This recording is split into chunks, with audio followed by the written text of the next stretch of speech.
မင်္ဂလာပါဒီမှာကျတော့တန်းချေဘက်ကိုခဏရောက်လာတယ်ပေါ့နော်လမ်းကြုံလို့ဝင်လာတာဖြစ်တယ်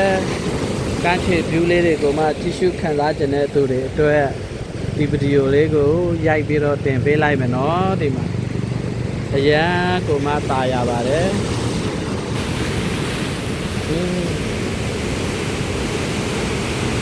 โอ้โหเวลาလာနေရောနော်သူတို့ရေလိုင်းခါတာပေါ့နော်တချို့ဆိုရင်တော့ရေလိုင်းခွတ်တယ်လို့ပြောတာပေါ့နော်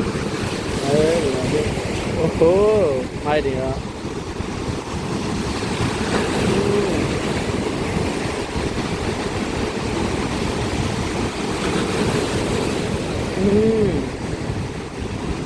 လာတယ်နော်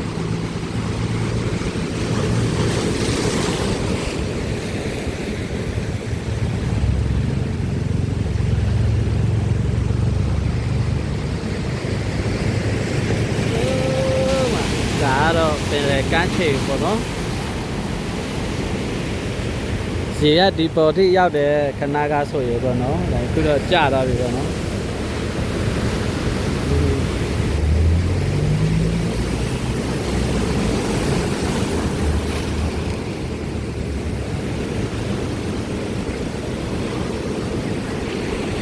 ဟိုနေရာကိုဆွဲပြပေးမယ်ဒီနေရာလေးဆိုရင်ဘို့လို့လာ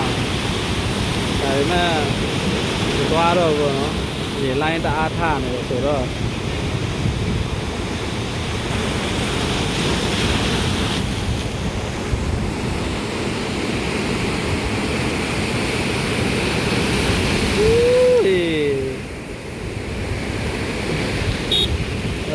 อะไรวะ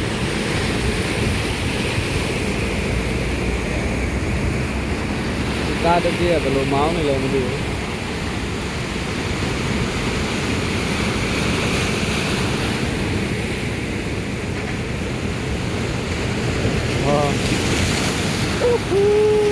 ဓာတ်ပုံရိုက်ချင်လဲအတင်းအားမထွက်လာတော့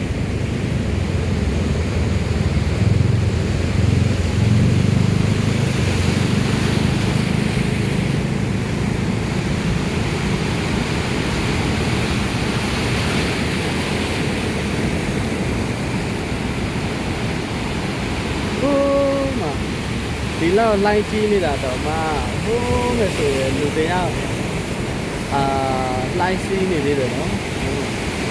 လိုင်းစီးတယ်တယောက်မဟုတ်ဘူး2ယောက်3ယောက်လောက်ရှိတယ်လိုင်းစီးတော့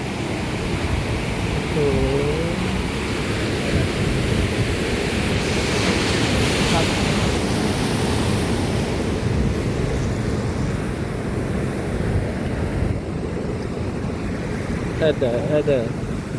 အဲ့ဒါတွေဘော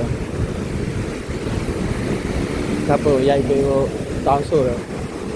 ဖယ်ပေးလိုက်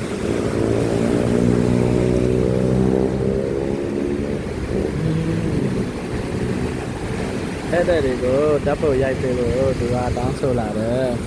ဒီနေရာလေးကခဏကကျွန်တော်ရက်နေတဲ့နေရာက view ကောင်းတယ်ပြီးရင်လိုင်းအရန်ထနေတဲ့နေရာဖြစ်တယ်ဆိုတော့အဲ့ဒီနေရာလေးကိုသူကဓာတ်ပုံရိုက်ရှင်တယ်အားလုံးမျိုးလာတောင်းဆိုတာပေါ့နော်အဲကြောင့်မို့လို့ထည့်ပေးလိုက်တယ်သူတို့ရိုက်နေတယ်မြန်ရိုက်တာမဟုတ်ခဏနဲ့ရေကအဲ့ဒီပေါ်ဖမ်းကနေတက်ရင်တော့သူတို့တွေစိုးကုန်တော့โอเคဗီဒီယိုလေးရတော့ဒီလောက်လေးပါအားလုံးနောက်ပြည်တွေကမှကျွန်တော်တို့ပြန်လဲစုံစည်းချမယ်နော်ဟေးမဝိကျွတ်ဟေးကျွတ်ဒီလောက်ရေတက်နေတာတော့မှဒီပေါ်လာတယ်နော်ဒီကောင်ရေမိုင်းရိုက်ပြီးထိတော့ဟောက်ခဲဝင်တော့ပြီโอเคဘိုင်